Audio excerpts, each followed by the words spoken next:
Welcome back everyone. My name is Sagar and we are back here with another video. तो आज है day 80 हमारी problem of the day series का। और start करने से पहले फटाफट ये देख लेते हैं हमारी DSA repository. So we are building the largest DSA solution repository together. तो यार आप इसको स्टार मार्क कर लेना क्योंकि सिर्फ आपका फ़ायदा है इसमें, मेरा कोई फ़ायदा नहीं है। आपको इसे स्टार क्यों मार्क करना है? सबसे पहली बात, इसमें आपको काफ़ी सारे सोल्यूशन मिल जाएंगे जो भी हमारे डीएसए की प्रॉब्लम होती है उनके। तो या तो लीड कोड की हो या फिर जीएफजी या इंटरबिट। तो अगर आप किसी भी प्रॉब्लम में फंस रहे हो तो सबसे पहले आप इस पेज पे आ जाना। इसका लिंक आपको डिस्क्रिप्शन में मिल जाएगा और इसको स्टार मार्क लेना ताकि आपको इसे बार बार ना ढूंढना पड़े। तो इस पेज पे आके आपको करना क्या है, आप अपनी प्रॉब्लम का नाम लिखो जिसका भी आपको सोल्यूशन नहीं मिल रहा है। जैसे हमने एक काफ़ी फेमस प्रॉब्लम करी थी 9 डिवाइजर नाम से। तो ये जीएफजी का पीओटीडी था और इसका सोल्यूशन हमारे पास सीपीपी में पड़ा है और जावा में पड़ा है। तो जाओ यार, अगर आप किसी भी प्रॉब्लम में फंस रहे हो तो एक बार आगे इस रेपोजिटरी में ज़रूर चेकआउट करें ना, इसमें आपको काफ़ी सारे सोल्यूशन मिल जाएंगे। और अगर नहीं भी पड़ा है तो चिंता की बात नहीं है, इसमें हम डेली काफ़ी सारे नए कंट्रीब्यूटर्स हैं वो काफ़ी सारे कोड हमारे पास इसमें लेके आ रहे हैं। तो और दूसरा रीज़न क्या है इसके स्टार मार्क करने का, ये आपके लिए काफ़ी अच्छा मौका हो सकता है ओपन सोर्स में कंट्रीब्यूट करने का। तो इसका मतलब क्या है, अगर यार आपने कोई भी प्रॉब्लम सॉल्व करी है उसका इस रिपोजिटरी में सोल्यूशन नहीं पड़ा हुआ है तो आपको सिंपली करना क्या है, add file, create new file और अपनी यहाँ पे प्रॉब्लम का नाम लिखो, लास्ट में डॉट जावा डॉट सीपीबी, जिस भी लैंग्वेज में आपका सोल्यूशन है वो एक्सटेंशन जरूर लगा देना। और फिर यहाँ पे अपना सोल्यूशन कोड लिख दो और पुल रिक्वेस्ट कर देना। तो अगर आपका कोड सही हुआ तो मैं आपकी पुल रिक्वेस्ट एक्सेप्ट कर लूँगा, तो उससे आपका कोड इस रिपोजिटरी में दिखने लग जाएगा। और फिर आपका कंट्रीब्यूटर्स में नाम भी आ जाएगा और पब्लिकली लोग आपका कोड देख पाएंगे और ये भी पता लगेगा कि ये कोड आपने कंट्रीब्यूट करा है। और अगर आपका कोड अच्छा हुआ तो आपको पब्लिक में अप्रिसिएशन भी मिलेगी। तो जाओ यार जाके कंट्रीब्यूट करो, इसमें सिर्फ आपका ही फायदा होगा। तो अब आज के क्वेश्चन की बात करते हैं, maximum number of 2 cross 2 squares. तो ये थोड़ा इंटरेस्टिंग क्वेश्चन लगा मुझे। तो इसमें गिवन क्या है, base in units of right angle isosceles triangle. तो आइसोसेलेस ट्राइंगल मतलब जिसकी दो साइड हमारी इक्वल होती हैं, ठीक है। तो दो साइड की जो यूनिट्स होंगी वो हमारी इक्वल होंगी। तो find the maximum number of 2 cross 2 squares that can fit in the triangle with given base. तो ये हमारा मैथमेटिकल क्वेश्चन है। इसमें हमारे पास ये इसका बेस गिवन होगा ट्राइंगल का, और बेस गिवन है तो मतलब हमें हाइट भी पता है। तो इसकी यार ज़रूरत नहीं है हमें इसकी हाइपोटेन्यूज निकालने की, निकालना पड़े हमें इसकी कोई ज़रूरत नहीं है। हमें बस बताना क्या है इसके अंदर हम 2 क्रॉस 2 साइज़ के स्क्वायर कितने फिट कर सकते हैं। तो सबसे पहले हमको ये क्वेश्चन देख के, ये पहला इनपुट देख के क्या चीज़ एनालाइज हुई, तो इसमें ना नॉर्मल आपको बस पैटर्न फाइंड करना है और कुछ काम नहीं है यार इस क्वेश्चन में। अगर आपने ऐसे ऐसे क्वेश्चन में पैटर्न फाइंड कर लिया तो आप डायरेक्ट इसका फॉर्मूला भी सोच सकते हो। इसमें है एन की वैल्यू 8, तो हमारा आंसर 6 कैसे आया? हमारा 8 है, मतलब ये बेस है हमारा 8 का। तो अगर हमारा बेस 8 का है तो सबसे पहले यहाँ पे अगर हम यहाँ से लेंथ 2 की लें, तो एक बार इसको व्हाइट बोर्ड पे देख लेते हैं। तो बेस 8 का नहीं लेते हैं, हम कोई इवन नंबर ले लेते हैं क्योंकि ये हमारा इवन नंबर है। तो मैं ये चीज़ भी बताऊंगा कि हमारा इवन नंबर और ऑड नंबर, ये चीज़ मैंने कैसे डिफ्रेंशिएट करी कि हमारा इवन नंबर के लिए अलग केस बनेगा, ऑड के लिए अलग बनेगा। तो सबसे पहले हम इवन नंबर की बात करते हैं। तो इवन नंबर में हम एग्जांपल ले लेते हैं 6 का। 1, 2, 3, 4, 5, ओके, 4, 5 एंड 6। तो ये बेस 6 हो गया, अब हमको हाइट भी 6 बनानी है। 1, 2, 3, 4, 5, 6। तो ये मैं थोड़ा जान के ऐसे बनाया ताकि हमें पता लगे कि यहाँ पे यूनिट कंप्लीट हो रही है एक। तो हमें इसे 6 यूनिट का बना लिया और अब इसके अंदर हमारे पास कितने बनेंगे स्क्वायर्स। सबसे पहले देखो ये 2 यूनिट यहाँ पे है, एक ये रही दूसरी ये रही। तो एक स्क्वायर हमारा यहाँ पे बन गया, 2 यूनिट ये रही और 2 ये रही। तो एक स्क्वायर हमारा यहाँ पे बन गया। और दूसरा स्क्वायर कहाँ बनेगा, आगे वाली 2 यूनिट और इसके आगे वाली 2 यूनिट।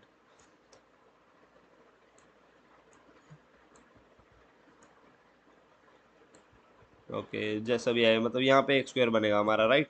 यहाँ पे देखो एक स्क्वायर हमारा यहाँ पे बन गया। एंड इसके बाद हमारा दूसरा स्क्वायर कहाँ पे बनेगा, यहाँ से।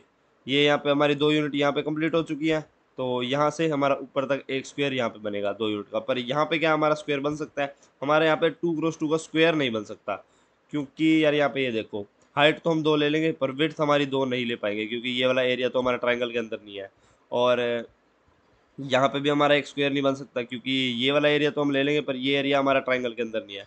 तो ठीक है, ये चीज़ आपको एनालाइज हो गया। अब इसका मतलब क्या है, यहाँ पे हमारे पास बेस 6 था, हमारे पास यहाँ पे तो बेस 6 है। तो हमने क्या करा, लास्ट वाले 2 यूनिट तो हम ले ही नहीं सकते, ओके। तो आगे हमारे पास कितनी यूनिट बची है, 6 - 2, क्योंकि ये वाले 2 यूनिट तो हम ले ही नहीं सकते अपने अकाउंट में, इसमें हम अपना स्क्वायर नहीं बना सकते। 6 - 2 हमारे पास कितना बचा, 4। तो हमारे पास 4 यूनिट आगे यहाँ पे बची हैं जिनसे हम स्क्वायर बना सकते हैं। तो 4 यूनिट बची है जिनसे हम 2 क्रॉस 2 के स्क्वायर बना सकते हैं। मतलब 4 यूनिट से हम कितने स्क्वायर बना सकते हैं ये बताओ। 4 यूनिट है तो हम उनसे 2 स्क्वायर बना सकते हैं, क्योंकि स्क्वायर कितने साइज के बनाने हैं, 2 क्रॉस 2 के। तो 4 डिवाइड बाई 2, इससे आ जाएंगे हमारे नंबर ऑफ स्क्वायर जितने हम अपने बेस से अटैच बना सकते हैं। बेस से अटैच जो हमारे स्क्वायर है, तो 4/2 हमारे पास 2 आ गया। तो ठीक है, ये चीज़ आपको थोड़ी सी एनालाइज होगी। इसको जनरलाइज करके लिखते हैं। अगर हमारे एन की वैल्यू इवन पड़ी हुई है, तो इवन पड़ी हुई है तो मतलब ये वाला केस दिख रहा है हमको, तो इवन है तो हम ये वाली चीज़ हटा देंगे, क्योंकि हम लास्ट वाले 2 यूनिट काउंट नहीं कर सकते स्क्वायर के लिए। तो सबसे पहले n-2 कर देना है हमें, ओके।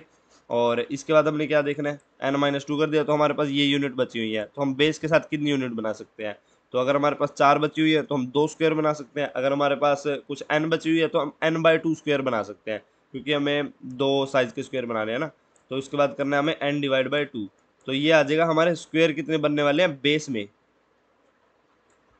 तो बेस में कितने स्क्वायर बनने वाले हैं, अब हमारे पास ये आंसर आ गया। तो अगर हम बेस में 2 स्क्वायर बना सकते हैं, तो हम उसके ऊपर एक और स्क्वायर बना सकेंगे या नहीं, ये चीज़ सोच के बताओ। अगर हम 2 स्क्वायर बना सकते हैं तो मतलब यहाँ पे हमारा 4 पड़ा हुआ है, यहाँ पे हमारा 4 पड़ा है, और यहाँ पे भी हमारे पास 4 पड़ा होगा। ये चीज़ की गारंटी है, ठीक है। तो क्योंकि हमारा बेस और मतलब ये आइसोसेलेस ट्रायंगल है, तो हमारा बेस और हाइट हमारे पास सेम होगी। तो अगर यहाँ पे हमारे पास 4 यूनिट है, तो हम यहाँ पे भी हमारे पास 4 यूनिट होंगी। तो मतलब यहाँ पे अगर हम 2 बना सकते हैं स्क्वायर, तो यहाँ पे भी हम 2 बना सकते होंगे। तो हाइट में भी 2 बना सकते हैं और विड्थ में भी 2 बना सकते हैं। तो यहाँ पे अगर हमने 2 बनाए तो इसके ऊपर हम एक ही और बना पाएंगे, क्योंकि हम ये वाला ट्रायंगल नहीं काउंट कर सकते। यहाँ पे हमारा स्क्वायर नहीं बन पाएगा। तो स्क्वायर में हमारे पास यही होगा। अब हमारे पास ये वाली चीज़ हमको माइनस करनी पड़ेगी। तो इससे आपको एक और चीज़ देख के एनालाइज हो रही होगी थोड़ी थोड़ी। यहाँ पे बेस में 2 है तो इसके ऊपर 1 बना पाएंगे। यहाँ पे देखो ये वाले केस में बेस में हमारे पास कितने बना पा रहे हैं हम, बेस में हम बना पा रहे हैं 3 स्क्वायर, उसके ऊपर बना पा रहे हैं 2 स्क्वायर, उसके ऊपर 1 स्क्वायर। तो ये चीज़ आपको क्या दिख रही है, 3 + 2 + 1। तो ये चीज़ हमारा एक एक स्क्वायर कम होता रहेगा हमारी हाइट के अकॉर्डिंग, ठीक है। तो हमको बस यही चीज़ अब जनरलाइज करनी है। तो एक बार इसको हम सोचेंगे कैसे। अगर अब हमारे बेस में कितने स्क्वायर बन रहे हैं, इसी केस में हमारे पास बेस में 2 स्क्वायर बने हैं n/2। अगर हमारे n की वैल्यू 4 आई है, तो 4/2 हमारे पास 2 स्क्वायर बन रहे हैं हमारे बेस के अंदर।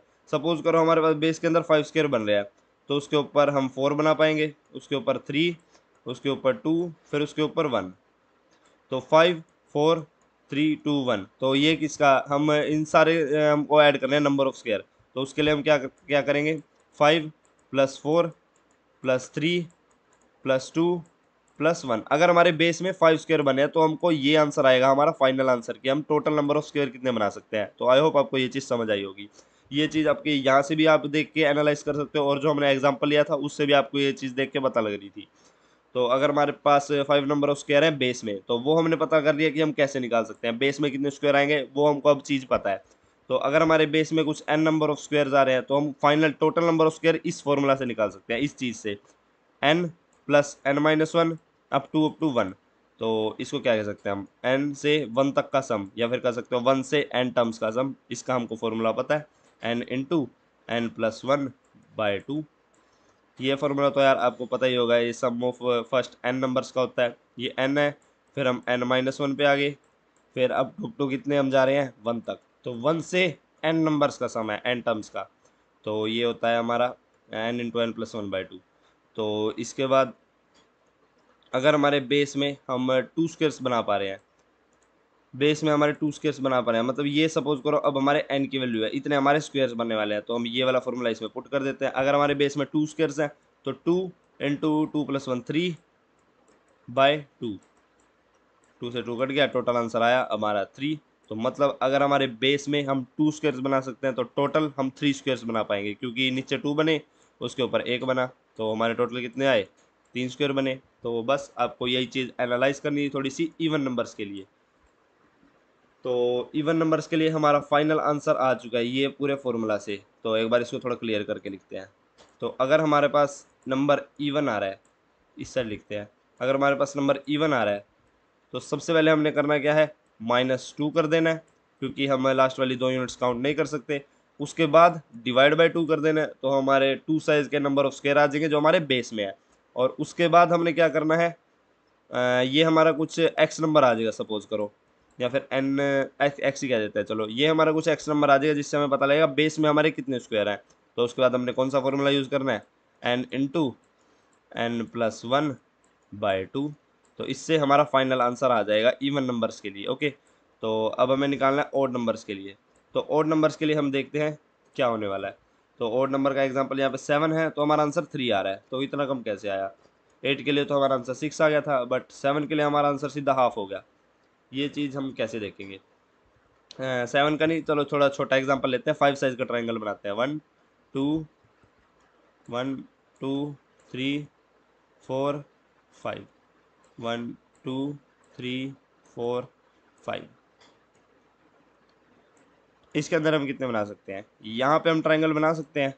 नहीं बना सकते। पहले हम स्टार्टिंग से देख लेते हैं। 2 साइज का यहाँ पे एक ट्राइंगल बन गया। 2 साइज का यहाँ पे एक ट्राइंगल बन सकता है क्या? देखते हैं। 2 साइज का यहाँ पे एक ट्राइंगल बन सकता है क्या? क्या आपको लग रहा है बन सकता है? मैं कहूँगा नहीं बन सकता यार, क्योंकि ऑब्वियसली अगर हम 2 साइज की हाइट देखें, ये हमारी 2 तक जानी चाहिए। यहाँ पे ये हमारी 2 तक जाएगी, यहाँ तक ये हमारी 2 तक जाएगी, ये हमारी नहीं जाने वाली है यार। आप चाहे तो इसको और बड़े एग्जांपल के लिए देख लेना, ये आपका यहाँ पे एक ट्रायंगल नहीं बनाने वाला है। तो इसका मतलब क्या है? अगर हमारे पास 5 साइज है तो उसका आंसर 1 आना चाहिए। एक बार चेक करके देख लेते हैं। एक बार कंपाइल करते हैं कस्टम इनपुट। 5 साइज के लिए 5 साइज के लिए हमारा 1 ही आंसर आना चाहिए, राइट? क्योंकि हमने इसके आगे अभी अभी देखा है यहाँ पे हम और ट्रायंगल्स नहीं बना सकते। ओके, 5 के लिए हमारा 1 ही आंसर आ रहा है, ठीक है। योर इनपुट भी 1 है और एक्सपेक्टेड इनपुट भी हमारा 1 ही है, एक्सपेक्टेड आउटपुट। तो इसका मतलब है हमको यहाँ पे चीज़ एनालाइज क्या करनी है। सबसे पहले यहाँ से हम नहीं बना सकते, यहाँ से हम ट्रायंगल नहीं बना सकते, 2 साइज का यहाँ से भी नहीं बना सकते। बट अगर हम लास्ट वाली यूनिट छोड़ दें तो यहाँ से भी हम 2 साइज का ट्रायंगल नहीं बना सकते। तो हमको लास्ट वाली 3 यूनिट्स छोड़नी पड़ेगी दोनों साइड, दोनों तरफ से, और उसके बाद हमारी जितनी बनेगी उनको हम अपना आगे सेम चीज़ यूज़ करेंगे। तो बस ये चीज़ यार ऑड इवन वाली इसी से एनालाइज हुई थी, क्योंकि ओ इवन में, ओड में मैंने ये सोचा था कि हमको सिर्फ लास्ट वाली यूनिट छोड़नी होगी। बट जब थोड़ा सा और थोड़ा और डीप में जाके सोचा तो हमको ये बता कि लास्ट वाली 3 यूनिट छोड़नी पड़ेगी अगर हमारा ओड बन रहा है। तो 3 यूनिट से हमारा ये वाला ट्रायंगल बनेगा। इसके अंदर हम एक भी 2x2 साइज की नहीं बना पाएंगे। तो अगर हमारा जो ट्रायंगल है वो 3 यूनिट्स का है, 3 में से 3 हाइट है, तो उसके अंदर हम एक भी ट्रायंगल, एक भी स्क्वायर नहीं बना पाएंगे। तो मतलब अगर हमारे एन की वैल्यू 3 है तो हमारा आंसर 0 आना चाहिए। ओके, तो ठीक है, वो भी देख लेंगे हम। तो इससे आपको ये चीज़ एनालाइज होगी हमको अगर ओड है, एन की वैल्यू ओड है अगर, तो हमको लास्ट वाली 3 यूनिट्स छोड़ने हैं। उसके बाद हम देखेंगे कितने हमारे पास यहाँ पे नीचे यूनिट्स बची हैं, उसके अकॉर्डिंग स्क्वायर निकालेंगे। तो n-3 करना है अगर हमारी इवन वैल्यू है। तो -3 कर दिया, मतलब ये तीनों की अब हमें जरूरत नहीं है। अब बची कितनी हमारे पास? 2 यूनिट्स। तो 2 यूनिट से हम कितने स्क्वायर बना सकते हैं? डिवाइड बाय 2 कर दो इसको। डिवाइड बाय 2 करेंगे तो हम डिवाइड बाय 2 करके इसका मतलब 1 स्क्वायर बना सकते हैं हम। 1 स्क्वायर बना सकते हैं। अब इसके ऊपर भी तो कोई स्क्वायर हो सकते हैं। अब इस केस में नहीं है, बट सपोज करो हमारे पास 7 है, तो 7 यूनिट्स वाला एक बार बना के देखते हैं। 5 यूनिट्स तो ये होगी, 6 7, 1 2 3 4 5 6 7। तो इसको थोड़ा क्लियर करते हैं। 7 यूनिट्स का, तो एक स्क्वायर हमारा यहाँ पे बन गया, एक स्क्वायर हमारा यहाँ पे बन गया। बट हमको लास्ट वाली 1 2 3 3 यूनिट यहाँ पे भी छोड़नी पड़ी। और इसके बाद इसके ऊपर भी तो स्क्वायर बनेंगे। एक स्क्वायर यहाँ पे बन गया, बस और तो नहीं बना सकते यार। तो हमारा सेम चीज़ यही रूल फॉलो होएगा। 2 यहाँ पे है तो उसके ऊपर 1 बनाएंगे। यहाँ पे हम स्क्वायर क्यों नहीं बना सकते? क्योंकि ये वाला एरिया हमको चाहिए, मतलब ये हमारा स्क्वायर के अंदर नहीं आ पाएगा। तो बस इससे आपको क्या चीज़ एनालाइज हो रही है? सेम फॉर्मूला यहाँ पे लगेगा। अगर हम बेस में 1 स्क्वायर बना पा रहे हैं, मतलब बेस में अगर हम कुछ x नंबर ऑफ स्क्वायर बना पा रहे हैं, तो हम वो टोटल नंबर ऑफ स्क्वायर कितने बनेंगे? x into X plus 1 by 2। तो मतलब डिफरेंस कितना आया? ये डिवाइड बाय 2 हम ओड वाले इवन वाले केस में भी कर रहे थे। देखो ये इवन वाला केस है तो इवन में भी हम -2 कर रहे थे, बट ओड वाले केस में हम -3 कर रहे हैं। और डिवाइड बाय 2 इवन में भी कर रहे हैं, डिवाइड बाय 2 ओड में भी कर रहे हैं। और सेम फॉर्मूला हम इवन ओड दोनों के लिए यूज़ करने वाले हैं। तो बस हमारा डिफरेंस इतना ही है। अगर एन की वैल्यू इवन है तो हम -2 करेंगे, और अगर एन की वैल्यू ओड है तो हम -3 करेंगे। और हम बेस केस भी लिख लेते हैं यार। बेस केस हमारा क्या होने वाला है, एन की वैल्यू हमारी कितने तक जा सकती है, एन की वैल्यू हमारी 1 तक जा सकती है। तो 1 अगर साइज है तो हम स्क्वायर कितने बनाएंगे, 0। 2 अगर साइज है तो हम स्क्वायर कितने बनाने वाले हैं, 0। 3 अगर साइज है तो वो चीज़ मैंने आपको एनालाइज कराई है, अगर हमारे स्क्वायर का साइज 3 होने वाला है तो हम ट्रायंगल कितने बनाएंगे, 0।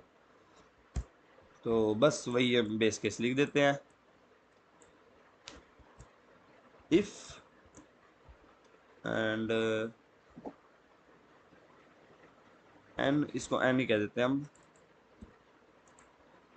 लेस देन इक्वल टू 3, तो रिटर्न कर दो 0। और अब थोड़ा सा डिफरेंस लिख लेते हैं इवन ओड के लिए। तो N mod 2 double equal to 0। अगर हमारे पास इवन है तो हमने माइनस कितने करने हैं, 2 यूनिट्स लास्ट की, तो एन माइनस इक्वल टू 2। और एल्स अगर हमारे पास ओड है तो हमने 3 यूनिट्स माइनस करनी है। और इसके बाद हमने क्या करना है, डिवाइड बाई 2 करना है, और N into N plus one by 2, या फिर हम सीधा ही कह देते हैं ये हमारा एक्स आ गया तो N into N plus one divide by 4 कर देते हैं। Return N into N plus one divide by 4। तो डिवाइड बाई 4 आपको लॉजिक समझ आ गया होगा। पहले हमारे पास ये जितने भी एन -3 करके हमारे पास कुछ नंबर आ गया तो हमने डिवाइड बाई 2 इसीलिए करना है। ये हमारा आया नीचे बेस में हमारी यूनिट्स कितने बचेंगी, और हमें यूनिट्स में से स्क्वायर निकालने हैं। तो स्क्वायर हमारे 2x2 साइज के हैं, तो अगर हमारे पास 4 यूनिट है तो एक स्क्वायर हमारा ये बनेगा, एक स्क्वायर हमारा ये बनेगा, तो 2 स्क्वायर बनेगा अगर हमारे पास 4 यूनिट्स है तो 2x2 साइज के स्क्वायर बना रहे हैं, इसलिए हमने डिवाइड बाई 2 यहाँ पे करा है। और ये वाला डिवाइड बाई 2 जो हमारे फॉर्मूले के साथ है, ये तो हमारा फॉर्मूला ही होता है, sum of first N numbers N into N plus one by 2। तो मैंने डिवाइड बाई 4 इसलिए करा है क्योंकि 2 यहाँ से आ गया, 2 यहाँ से आ गया। तो एक बार चेक करते हैं हमारा आंसर सही आ रहा है। तो जी हाँ, हमारा आंसर बिल्कुल सही आ रहा है। अब सबमिट कर देते हैं। और इसकी टाइम कॉम्प्लेक्सिटी, ओके, क्या दिक्कत आ गई, आउटपुट 3, हमारा आंसर 5। अब ये कैसे आया, एन अगर मोड 2 है तो हमने -2 कराया, ओके, फिर डिवाइड बाई 2 यहाँ पे ही कर लेते हैं एन। ओके, हमें एन की ओरिजिनल वैल्यू डिवाइड करनी है, या तो ये चीज़ यार गलती करती है मैंने, ये चीज़ हमको करनी ही नहीं है। ये हमारा फॉर्मूला कब यूज़ होगा, जब हमारे एन की वैल्यू हमारी डिवाइड करने के बाद यहाँ पे हमारे एन की वैल्यू कितनी आ जाए, किसको कह सकते हैं, नंबर ऑफ स्क्वायर आ जाए हमारे पास। जब हमारे नंबर ऑफ स्क्वायर आ जाए तो हमने टोटल नंबर ऑफ स्क्वायर निकालने हैं इस फॉर्मूला का यूज़ करके। तो पहले हमें एग्जैक्ट नंबर ऑफ स्क्वायर्स निकालने हैं, बट यहाँ पे अभी एंड में हमारे पास एग्जैक्ट नंबर ऑफ यूनिट्स हैं। तो एन डिवाइड इक्वल टू 2 करके हमारे एग्जैक्ट नंबर ऑफ स्क्वायर्स आ जाएंगे, और फिर हम सम का फॉर्मूला स्क्वायर्स के लिए लगा रहे हैं, ना कि हम यूनिट्स के लिए। तो यार ये थोड़ी सी मिस्टेक हो गई थी, ये चीज़ का ध्यान रखना। यहाँ पे हमने -2 क्यों करा, कि हमें बताना है बेस में कितने यूनिट्स बचेंगे हमारे पास। फिर हमने ये चीज़ करी जिससे हमें बेस में स्क्वायर्स पता लग जाए, फिर हमने ये चीज़ करी जिससे हमें पूरे ट्रायंगल्स के स्क्वायर पता लग जाए। तो आई होप आपको ये चीज़ समझ आई होगी कि हमारा डिफरेंस क्या होगा यहाँ पे डिवाइड बाई 4 लिखने से और एन को डिवाइड करने से। यहाँ से एन की ओरिजिनल वैल्यू हमारी हाफ हो जाएगी, उसके बाद हम फॉर्मूला लगा रहे हैं।